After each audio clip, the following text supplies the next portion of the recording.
Mesdames, Messieurs, chers collègues, cher Victor, je suis très honoré de participer à ce séminaire. Il y a eu au commencement une annonce qui aurait été cohérente avec le sujet que nous venons d'apprendre, donc Dürer et Erasme, mais ce sujet a été si bien présenté par Victor Stoichita que j'ai préféré attirer votre attention, je l'espère, sur une autre manière de penser au voyage des images au cœur de l'Europe. Et donc aujourd'hui, il s'agira surtout de cette fresque à Monte Oliveto Maggiore, près de Sienne, et les conséquences que la deuxième ou troisième fois où je me suis rendu pour voir ce cycle magnifique de fresques consacré à Saint-Benoît a suscité dans ma mémoire. L'Europe des images me tient à cœur et c'est peut-être la plus belle, sinon la seule Europe dont nous disposons. Nos musées sont des incarnations de l'Europe. On vient au Louvre pour voir des maîtres italiens, hollandais, flamands, anglais. C'est l'Europe qui se rend visite. Mais les images sont aussi un formidable réservoir pour la mémoire personnelle et collective. Nous avons l'habitude, nous les littéraires, de résoudre des cruces textuelles par la philologie. Un texte explique un autre texte. Un manuscrit porte des compléments à un texte imprimé, etc. Je voudrais aujourd'hui, en partant des mêmes maîtres de la Renaissance que Victor Stoichita nous présente dans ses cours, vous proposer de résoudre un problème historique contemporain, c'est-à-dire de notre siècle, par et grâce à la mémoire des images. Ce fut un parcours bien connu au Moyen Âge.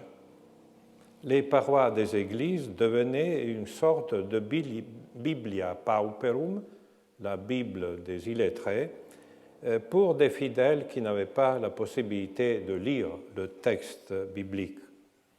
C'est un exemple fondé et bien connu qui m'encourage à vous présenter la crux que voici.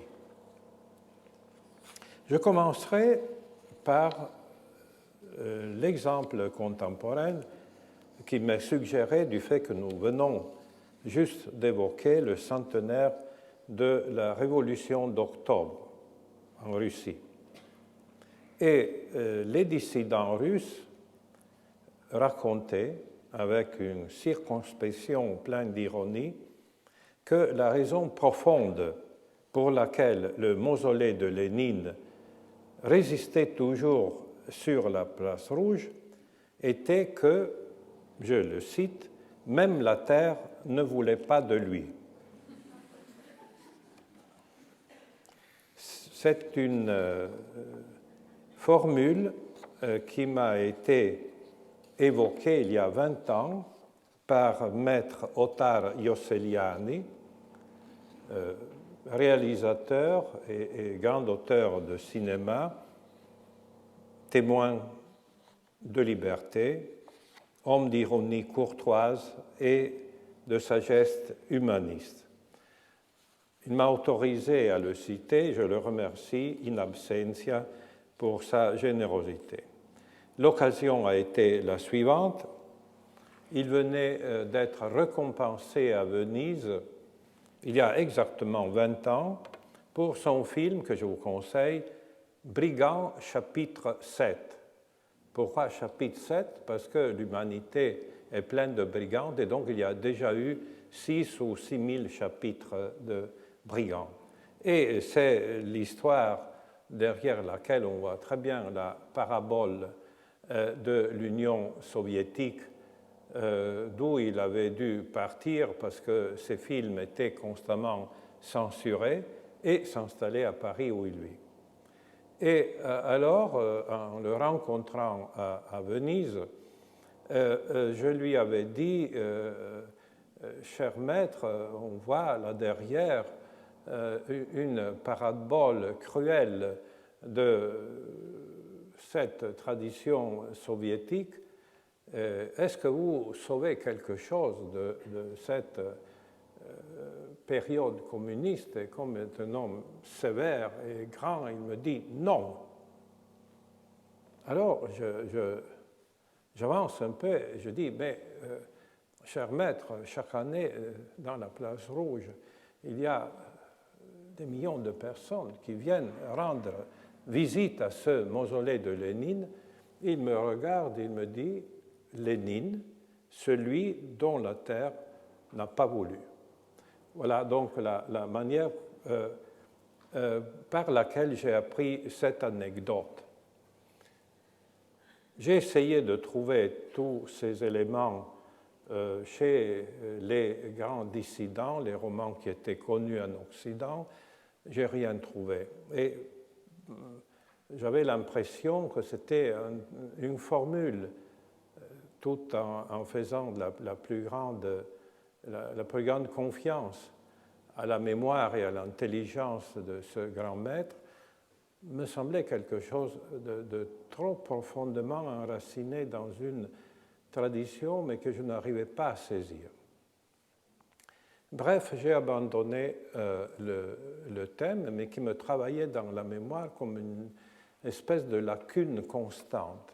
Mais je n'osais plus lui demander parce que sa réponse avait été impérative.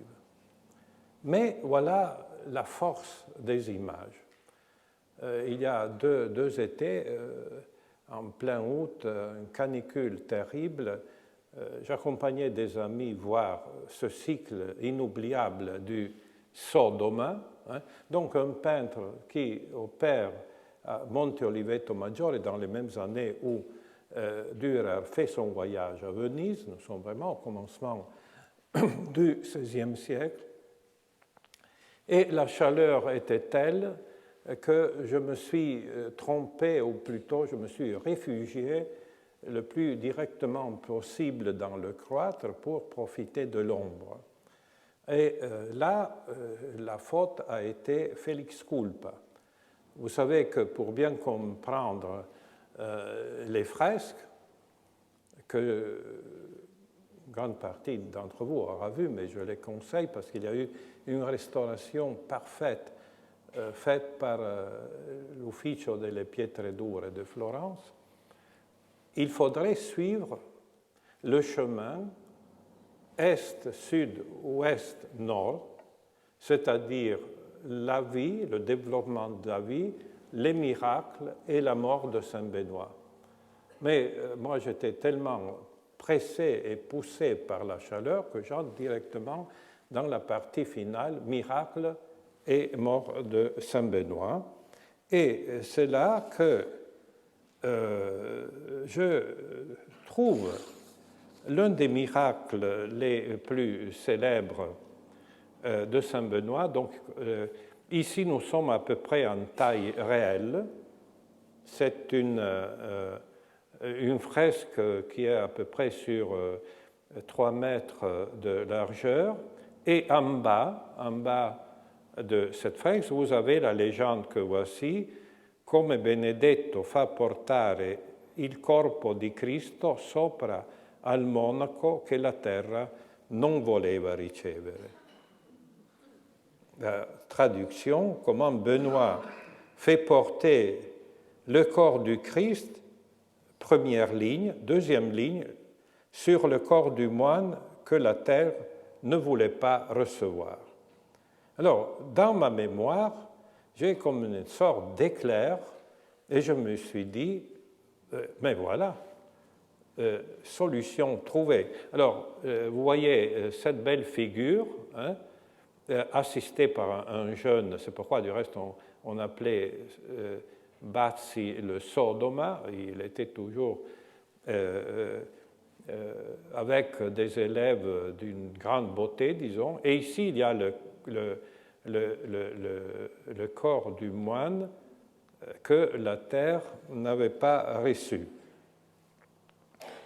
Cet épisode est relaté parmi les gestes miraculeux de la vie de Saint Benoît, écrite par Grégoire le Grand. Alors, c'est là que j'ai commencé mon enquête. Je me suis dit, d'abord, est-ce que la légende est une légende faite par les moines bénédictins?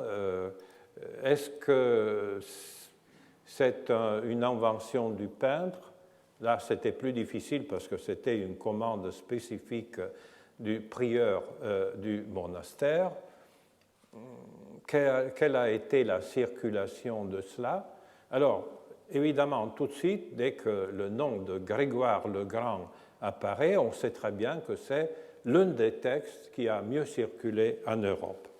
Mais on est à l'époque de Grégoire le Grand. Il y a quand même 13 siècles entre les deux. Et je vous lis ce passage. Je fais l'économie du latin. Je traduis donc ce texte en français.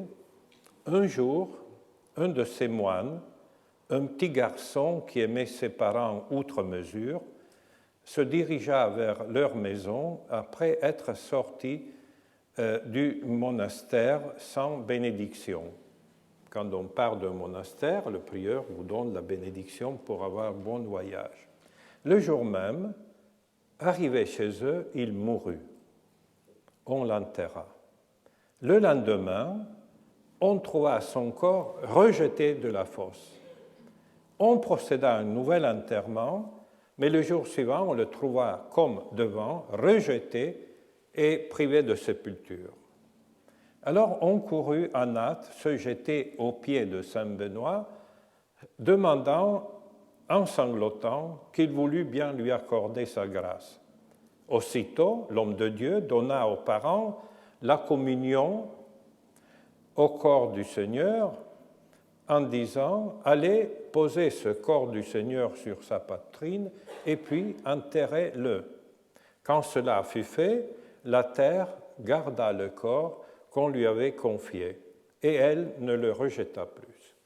Donc c'est le moment où le corps, enfin l'hostie est mise sur la poitrine, et vous voyez déjà ici les éléments de l'enterrement qui aura lieu évidemment successivement par rapport au moment qui est ici décrit.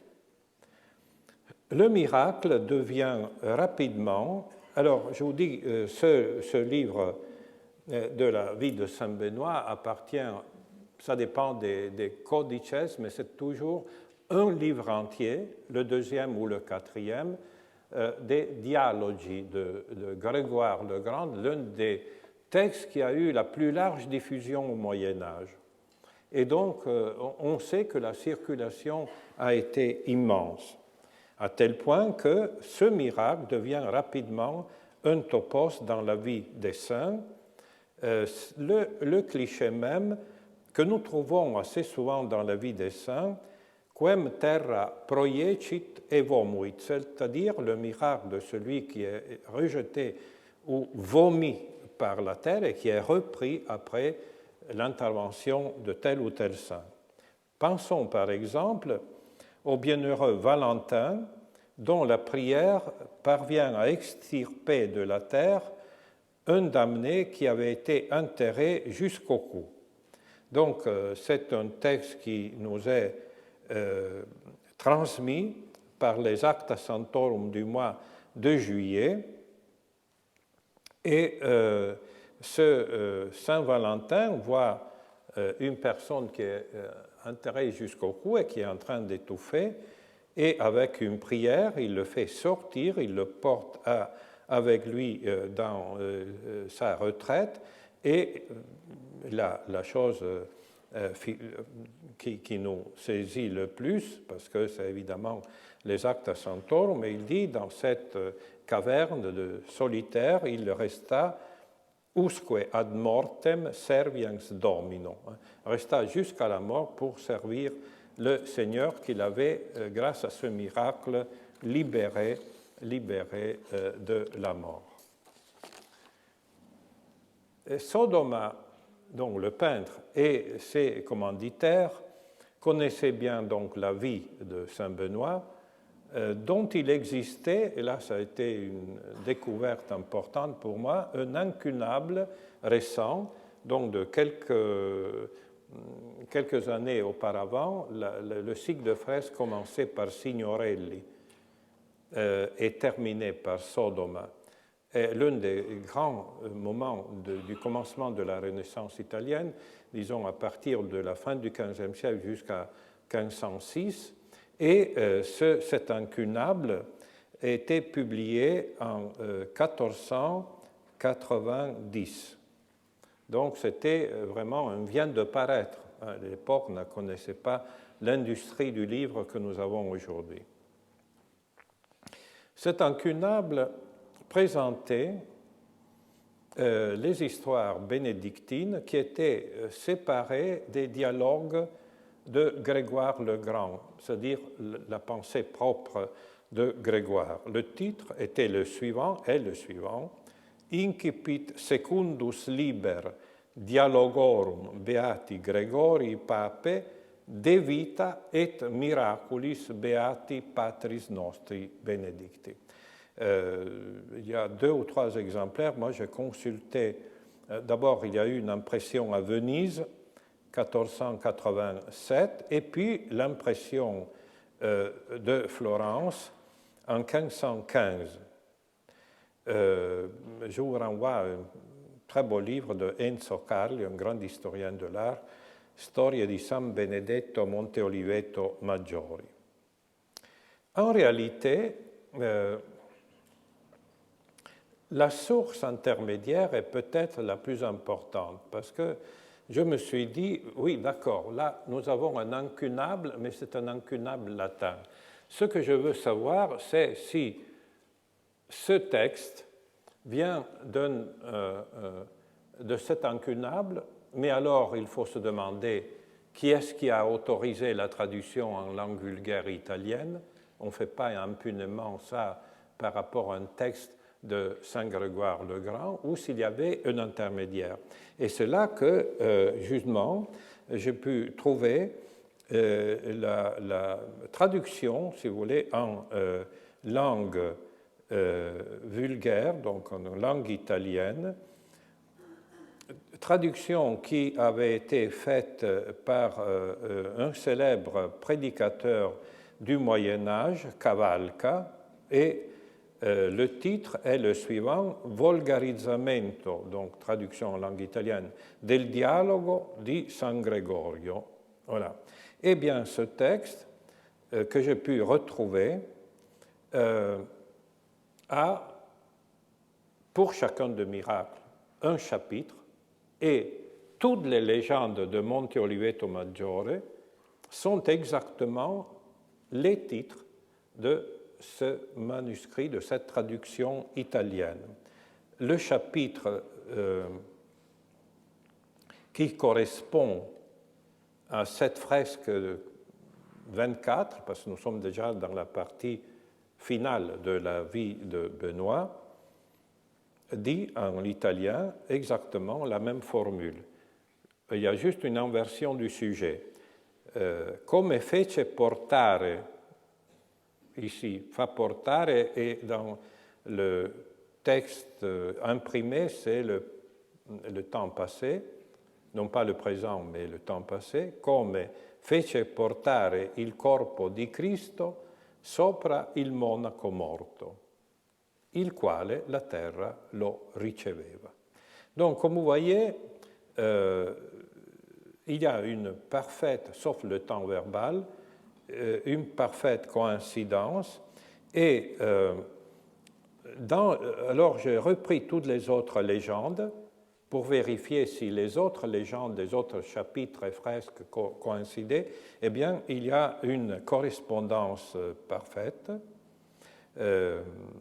Par exemple, sur la cartouche de notre fresque à côté, c'est toujours un miracle. Come Benedetto risuscita il monacello, le petit moine, cui era caduto lo muro addosso, et dans le récit du miracle, texte écrit, come risuscitò il monacello a cui era caduto il muro addosso. Et encore, dans la légende de la fresque Un autre miracle, come Benedetto libera uno contadino, un paysan, che era legato solo a guardarlo, et le sommaire de la traduction, come pur guardando uno villano che era legato lo sciolse. C'est-à-dire comment Saint Benoît délia un paysan qui était lié simplement avec son regard.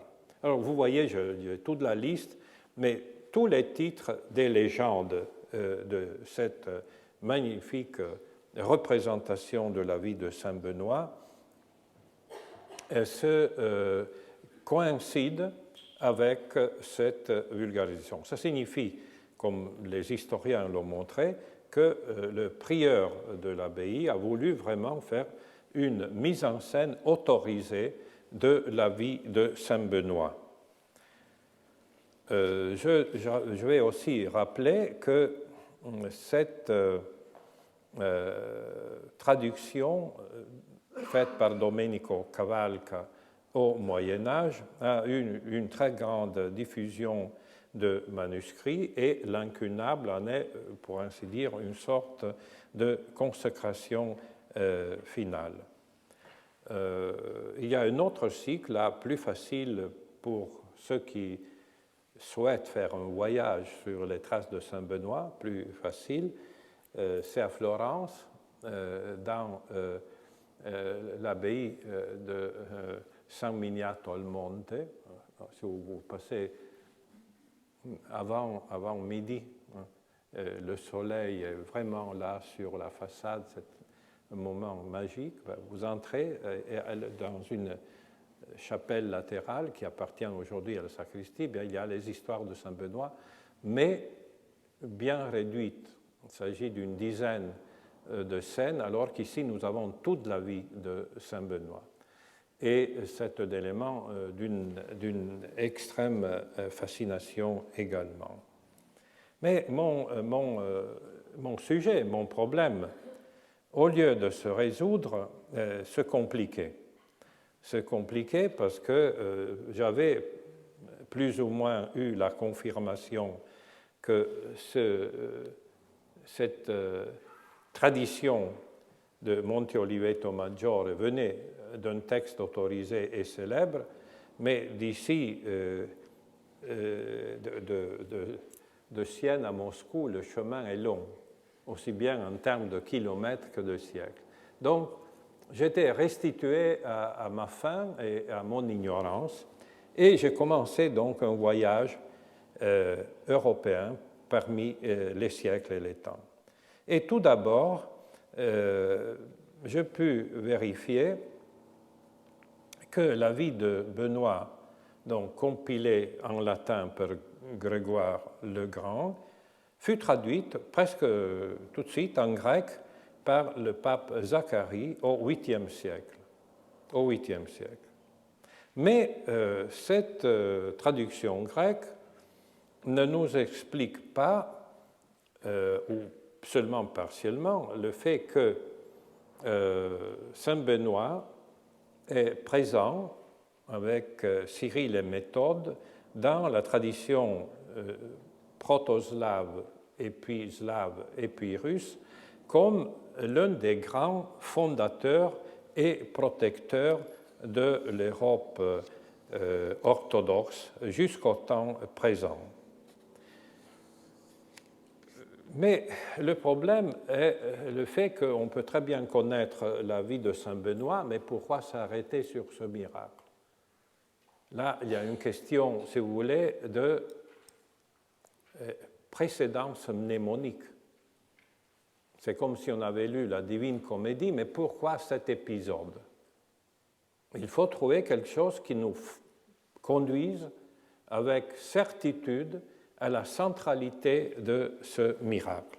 Et là, j'ai eu, grâce à une conférence qui a été donnée ici à l'Institut d'études avancées à Paris par une jeune doctorante russe, la confirmation qu'il y a eu un moment un texte dont le titre latin est Magnum Speculum Exemplorum, publié au XVIIe siècle, et qui fut après largement, et c'était le sujet de cette conférence, diffusé largement en Pologne et Russie.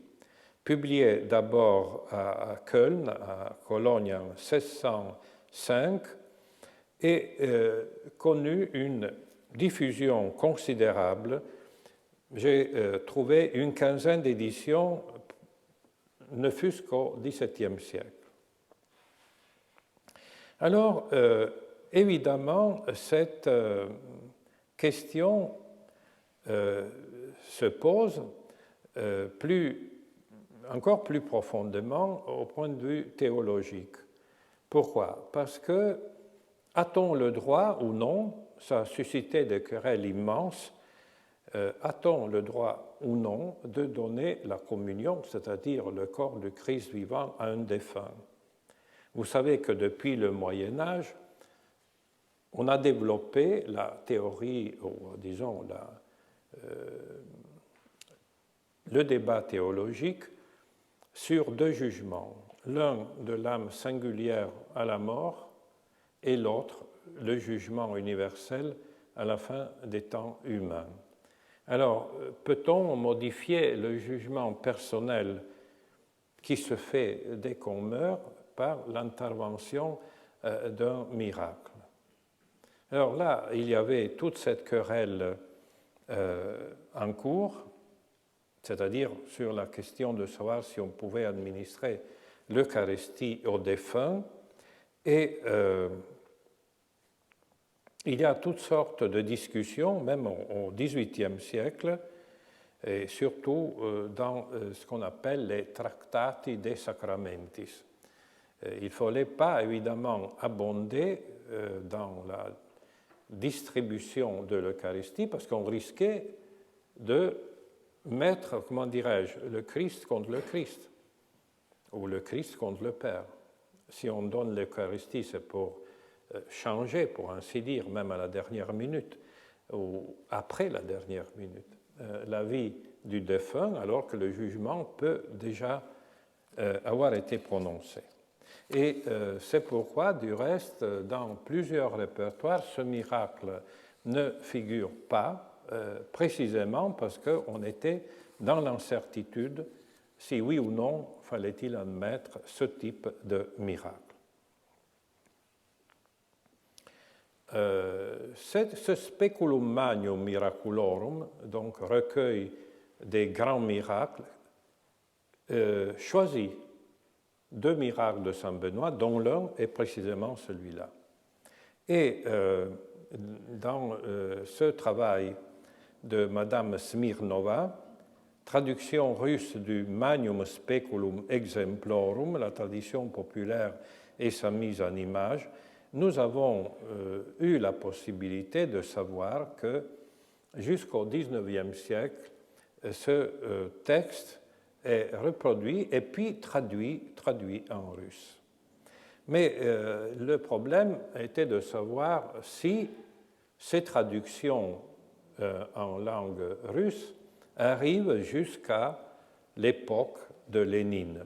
Eh bien, là, c'est un chercheur italien qui s'est spécialisé sur la littérature religieuse ancienne slave et slave, qui a publié tout un recueil sur son nom est Cristiano Diddi, a publié toute une série de contributions et de livres jusqu'aux dernières années sur les anciennes versions, je retraduis en français, des dialogues de Grégoire et leur fortune, leur réception dans le monde slave, et puis plus récemment un livre complet en 2000, les dialogues de Grégoire le Grand dans les versions slaves.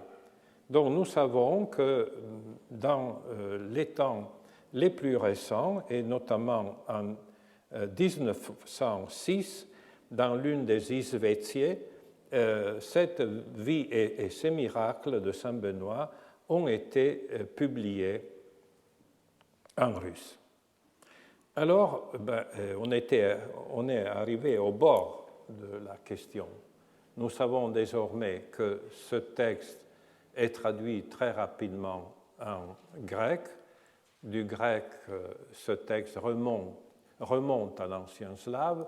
De l'ancien slave, il y a cette espèce, je dirais, de concentration, le speculum magnum exemplorum ou miraculorum, traduction de ce speculum qui contient ce miracle en russe et republication en 1906 en russe. On pourrait évidemment rappeler le fait que dans l'une de ces exhortations, le pape slave, c'est-à-dire Jean-Paul II, avait tissé l'éloge de la parfaite unité d'Orient et d'Occident en rappelant, je n'ai pas le temps de vous lire ce texte célèbre, c'est une encyclique même, Slavorum Apostoli, où les apôtres des Slaves ne sont pas seulement Cyril et Méthode, mais Cyril, Méthode et Benoît. Et donc, il y avait dans ce texte une espèce de liaison complète. C'est peut-être un regard optimiste sur l'unité d'Occident et de l'Orient européen. Et évidemment, comme l'ancien porte-parole de Mikhail Gorbatchev me l'a fait remarquer, il m'a dit, mon cher ami, les révolutionnaires n'avaient pas le temps de lire cette Izvetia que tu cites. Donc, il fallait trouver encore autre chose. En effet, la question s'est posée en sachant que non seulement il y avait cette remarque, cette cave, mais aussi le fait que je n'avais rien trouvé dans la littérature des dissidents. Il n'y avait pas cette présence. Donc, j'ai dû remonter à une autre possibilité.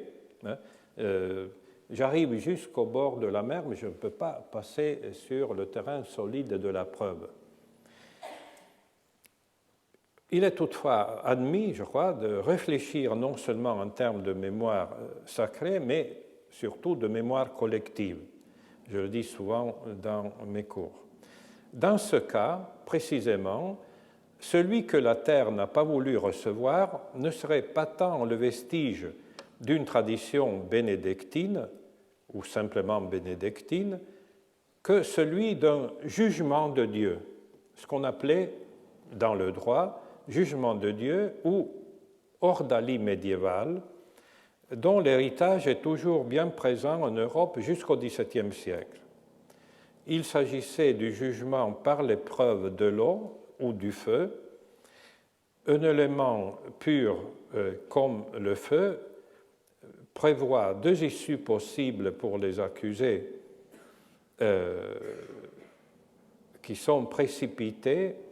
Pardonnez-moi, un élément pur comme l'eau prévoit deux issues possibles pour les accusés précipités dans l'eau, dans le fleuve, pieds et poings liés, et les deux sont les suivantes.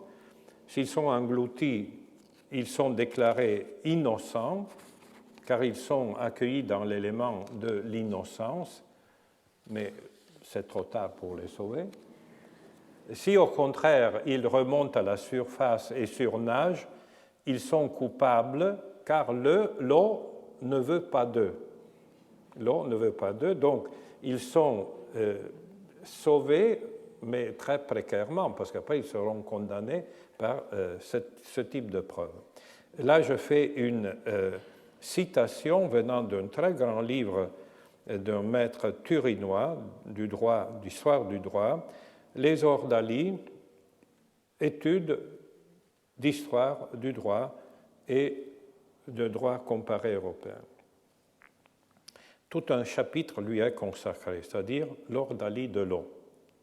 Mais déjà dans le De Vita Sua, ici on est pleinement en France, Guibert de Nogent, 1053-1125, nous en offre un exemple particulièrement frappant qui concerne deux individus accusés d'hérésie. Et je vous cite ce passage parce que ça vous montre que l'ordalie est un élément constituant le droit qui n'a pas cessé de travailler la conscience européenne. Je dis à l'évêque, puisque les témoins qui ont entendu ces gens professer leur dogme impie sont absents, soumettez-les au jugement de l'eau, pour lequel tout est déjà prêt. Quand il n'y a pas de témoignage vérifiable, on fait la preuve de l'eau ou la preuve du feu. Il existait en effet une certaine matrone que Clément avait ensorcelée pendant toute une année, et de plus, il y avait un diacre qui avait entendu de la propre bouche du dit Clément d'autres discours pleins d'une méchante hérésie. Le prélat célébra donc la messe et les deux frères, accusés, reçurent de sa main la Sainte Communion qu'il leur donna en prononçant ces paroles. Que le corps et le sang du Seigneur vous servent aujourd'hui d'épreuve. Cela fait, le très pieux évêque et l'archidiacre Pierre, homme de la foi la plus pure, et qui avait rejeté toutes les promesses que faisaient ces gens-là pour obtenir de n'être point soumis au jugement, se rendirent à l'endroit où l'eau était préparée. L'évêque, répandant force larmes, entonna les litanies, puis fit l'exorcisme. Ces deux frères jurèrent alors par serment que jamais ils n'avaient cru ni enseigné rien de contraire à notre sainte foi. Cependant, à peine Clément, l'un des deux accusés, fut-il jeté dans le bassin, qu'il surnagea comme l'aurait fait une branche légère. À cette vue, toute l'Église retentit d'une foule de cris de joie.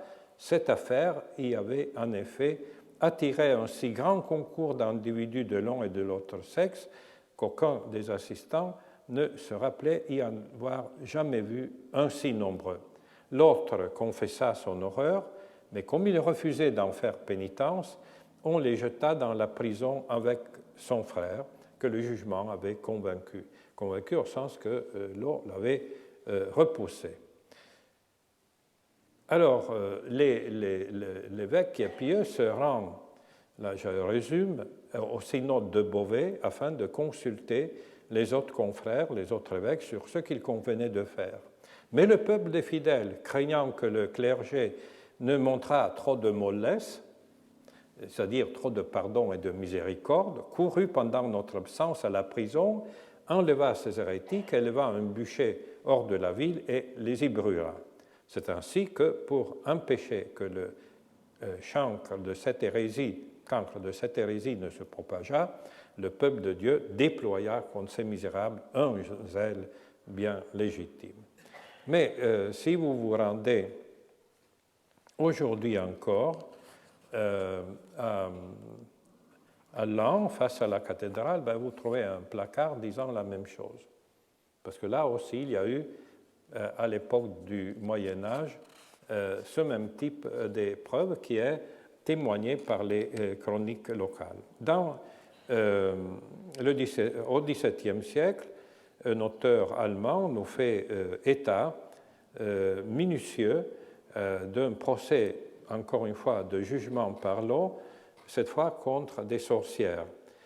Tractatus duos singulares de examine sagarum super aquam frigidam projectarum. C'est-à-dire, on a pris des sorcières, on l'a jeté dans l'eau, en Basse-Saxe, et là aussi, il y a eu l'épreuve de l'eau qui finit naturellement pour convaincre que ces deux dames étaient coupables. Donc, un répertoire, et là j'arrive vraiment au XIXe siècle, de mœurs et coutumes de France atteste qu'encore au XIXe siècle, il y a un fort ancrage de cette tradition judiciaire de l'épreuve de l'eau ou du feu. Et là, je cite du Dictionnaire historique des institutions, mœurs et coutumes de la France de Chéruel, publié chez Hachette en 1857. Et voilà le passage. Un écrivain moderne a cherché l'explication des épreuves de l'eau et du feu dans le paganisme du Nord, c'est-à-dire dans des traditions celtiques. Et il s'agit bien d'un maître reconnu, Ozanam, dans son livre « Les Germains avant le christianisme ». En matière criminelle, dit Ozanam, si le crime n'a pas eu de spectateur, la nature, ce témoin silencieux mais vivant, trouvera une voie pour le dénoncer. De là, les épreuves de l'eau et du feu qui ont leur raison plus profonde qu'on ne croit dans le paganisme du Nord. L'eau et le feu ne sont pas seulement les instruments de la divinité, ces éléments incorruptibles, dont les 4 éléments fondateurs, on remonte vraiment à la philosophie grecque, ces éléments incorruptibles et parfaitement purs voilent des divinités puissantes qui jugent, qui discernent le malfaiteur, qui ne peuvent souffrir sa présence, qui le repoussent à leur manière. Voilà pourquoi, dans le jugement par le feu, le fer rouge brûle la main du coupable et il le contraint de se retirer, tandis que le jugement par l'eau, le coupable est celui l'eau ne veut pas recevoir, encore une fois la formule, celui qu'elle ne submerge point. Parce que si elle le reçoit, oui, c'est vrai qu'elle le submerge, mais on meurt, disons, en bonne santé, alors que si on est refusé, on est précairement sauvé, mais après, il y a le bûcher comme nous l'avons vu.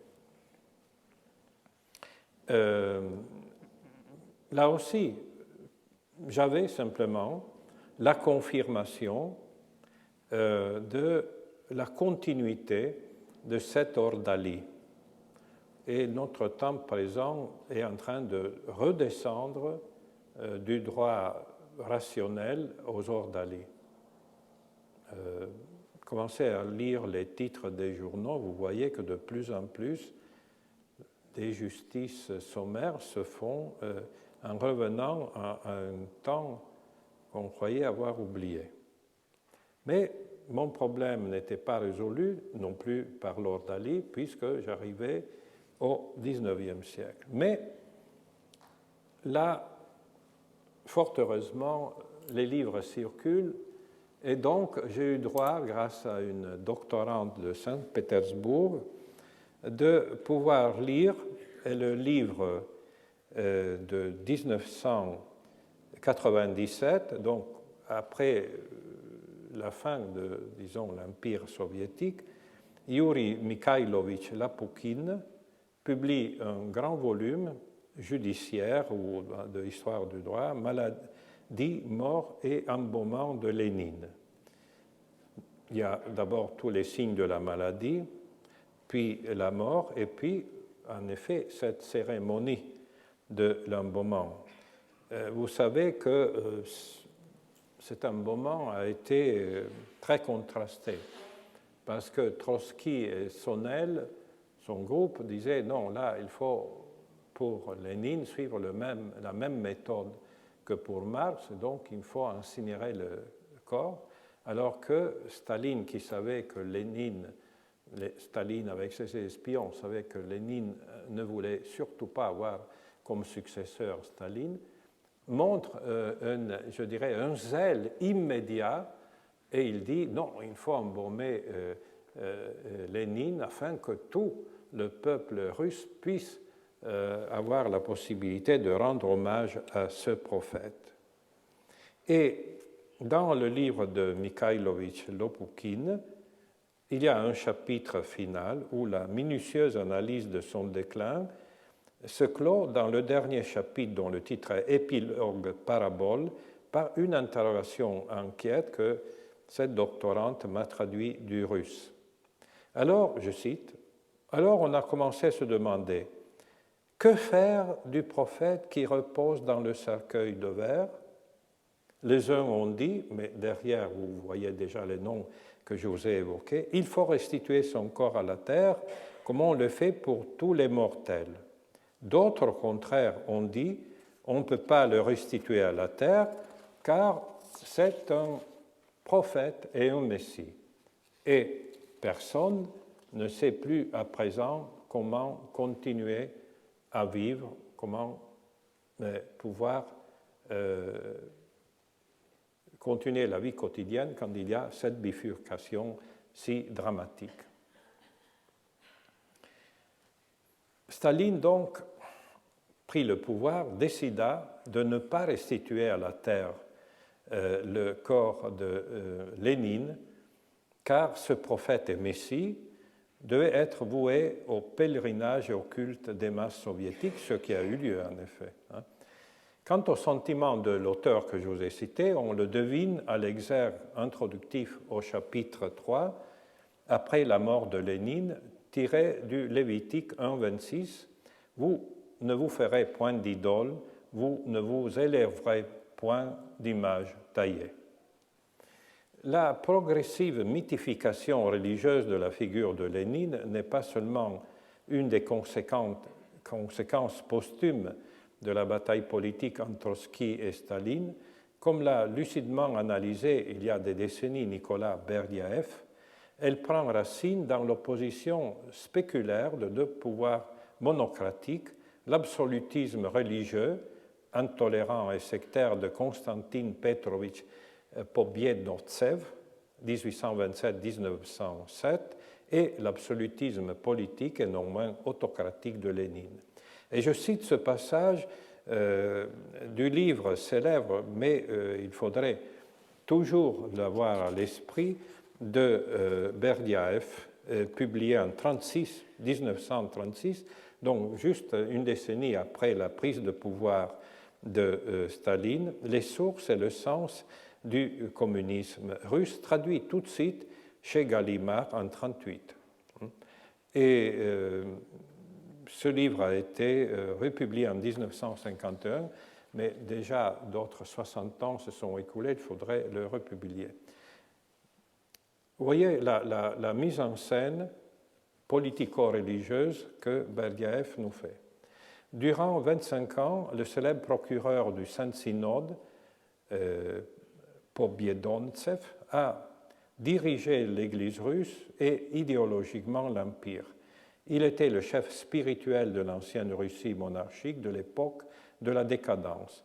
Lénine fut le chef spirituel de la nouvelle Russie communiste. Pendant de longues années, il régna en maître sur le mouvement qui préparait la révolution, et après la révolution, il gouverna toute la Russie.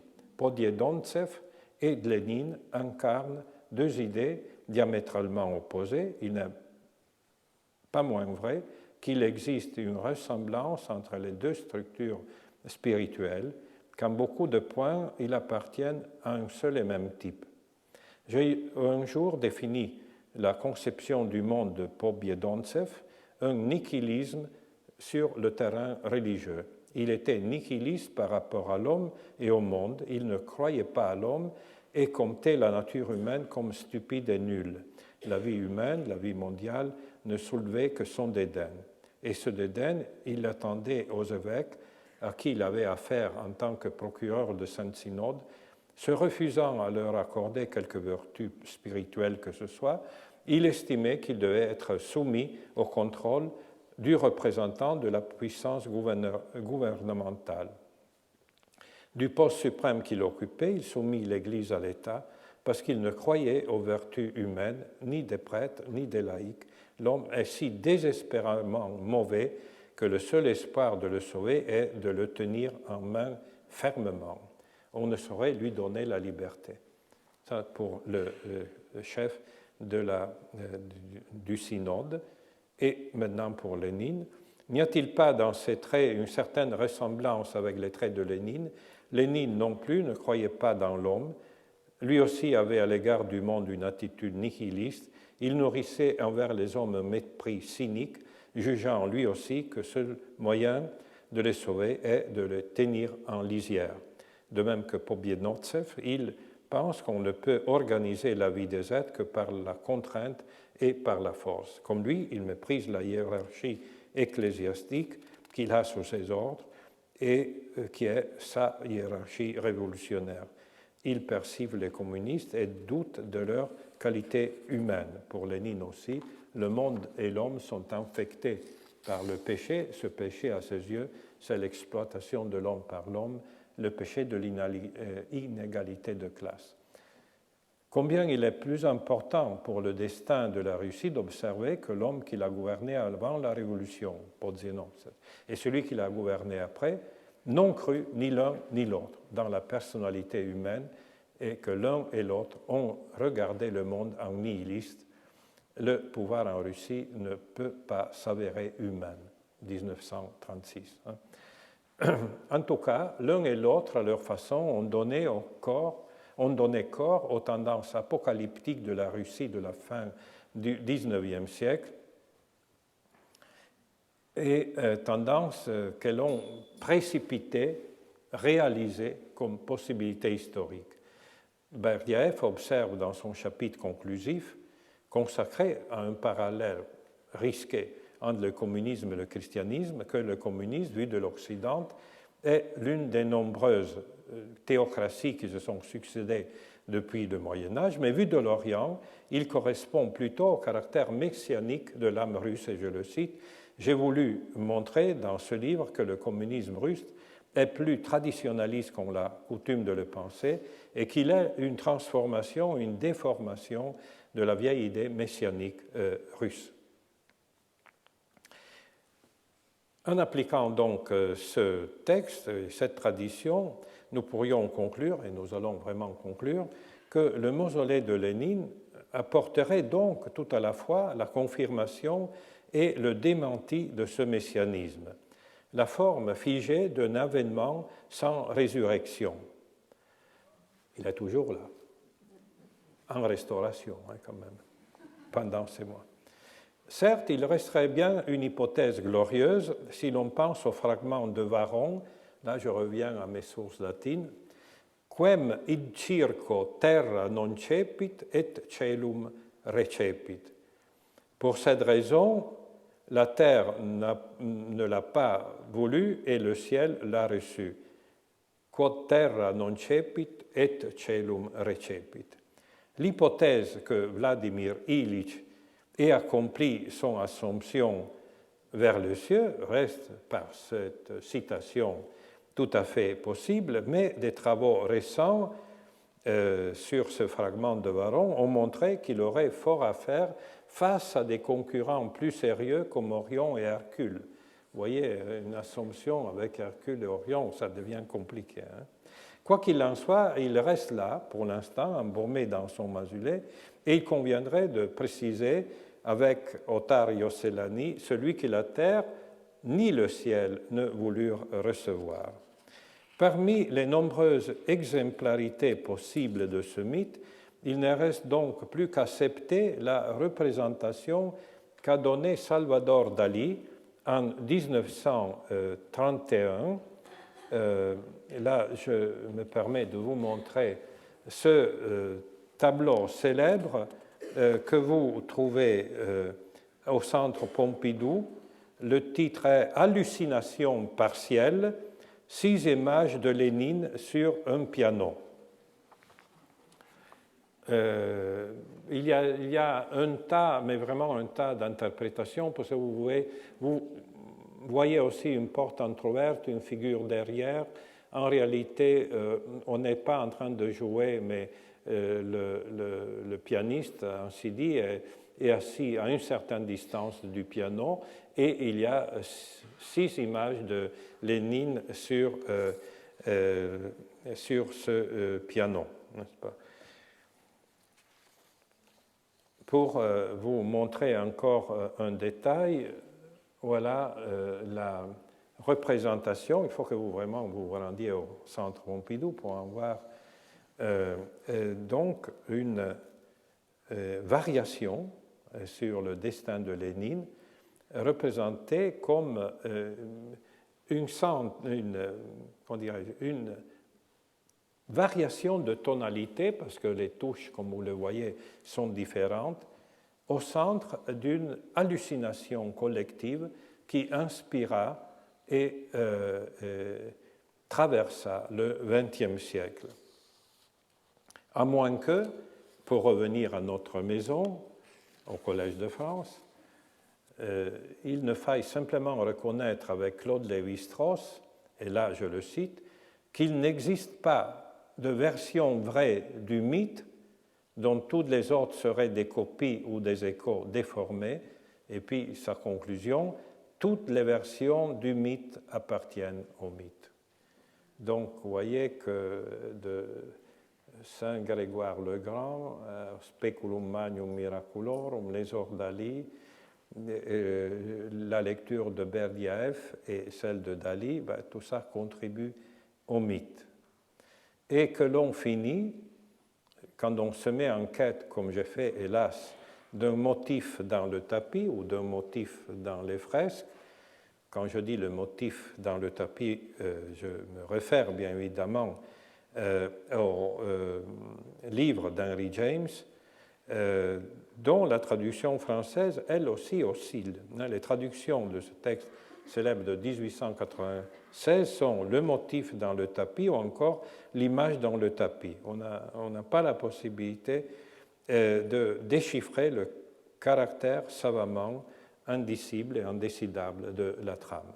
Donc, quand on se met dans ces histoires-là, on risque en effet de se mettre en quête d'un motif dans le tapis et on finit par devenir la proie de son rêve, comme Pascal le supposait. Je vous le cite parce que je viens de donner le cours sur Pascal.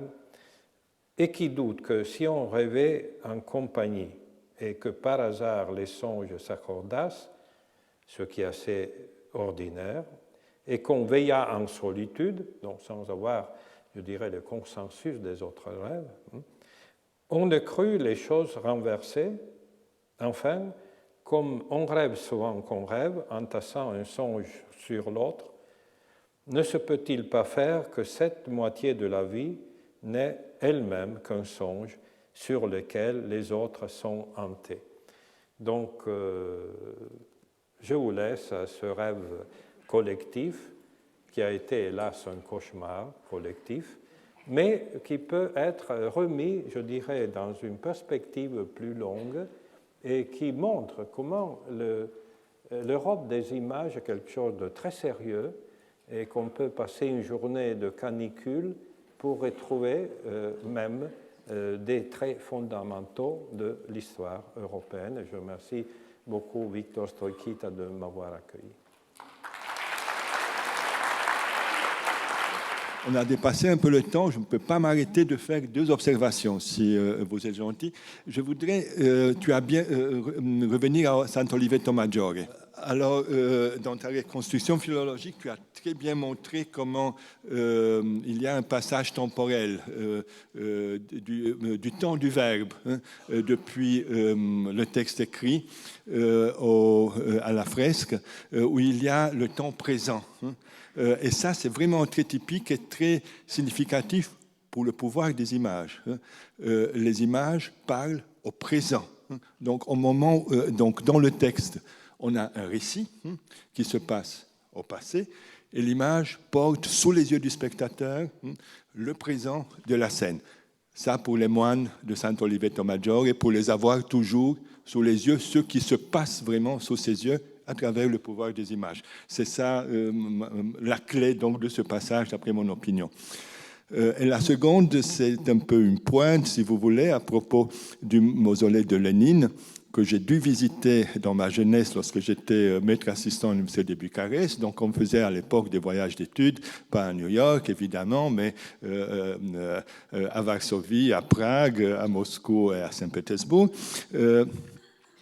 Bon, alors c'était une corvée parce que c'était absolument obligatoire. On voulait tous aller à la grande et belle église de Saint-Basile, mais le guide ne nous laissait pas. Il fallait absolument faire la queue et ça durait une matinée, faire la queue pour voir le musée. Alors j'étais assez content, pas pour cette raison, au moment où l'Empire soviétique est tombé, le mausolée de Lénine a été fermé et l'inscription, la première, maintenant je ne sais pas la situation actuelle, au moment où on a décidé, après des questions, qu'est-ce qu'on fait, on l'a fermé et c'était écrit « fermé pour raison de nettoyage ».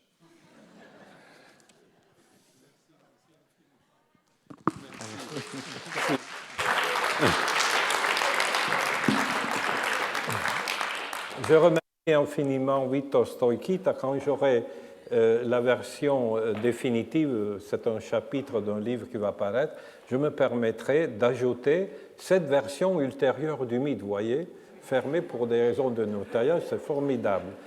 Quant à l'autre remarque, tu as parfaitement raison. J'ai dit, mais trop rapidement, que d'autres légendes aussi ont le même traitement du verbe. Par exemple, je vous ai cité le cas du paysan que Saint Benoît délia dans le texte et que Saint Benoît délie dans la légende de la fresque à Monte Oliveto Maggiore. C'est-à-dire, en effet, là, c'est vraiment le pouvoir des images, c'est une représentation présente, n'est pas seulement une commémoration. Et du reste, cette remarque me porte en effet à conclure sur le thème que j'avais laissé en suspens, mais ça correspond parfaitement. L'une des raisons pour lesquelles on avait défendu, on avait même sollicité la nécessité d'admettre qu'on puisse avoir un miracle après la mort, c'est précisément le fait que Dieu est toujours présent, n'a pas notre temps humain, et donc il peut faire le miracle quand il veut. Et dans ce cas-là, encore une fois, c'était l'accent mis sur le présent. Surtout dans la tradition, disons, catholique, l'Eucharistie est toujours une présence, ce n'est pas une commémoration. Et donc, tu as parfaitement raison, c'est aussi pour des raisons théologiques et, je dirais, de théorie de l'image, de théorie de l'icône, qu'il faut mettre le présent et pas le passé. Et là, j'en tire une conséquence pour ma discipline. Hélas, nous sommes des hommes du passé, alors que les images sont l'art du présent. C'est à discuter.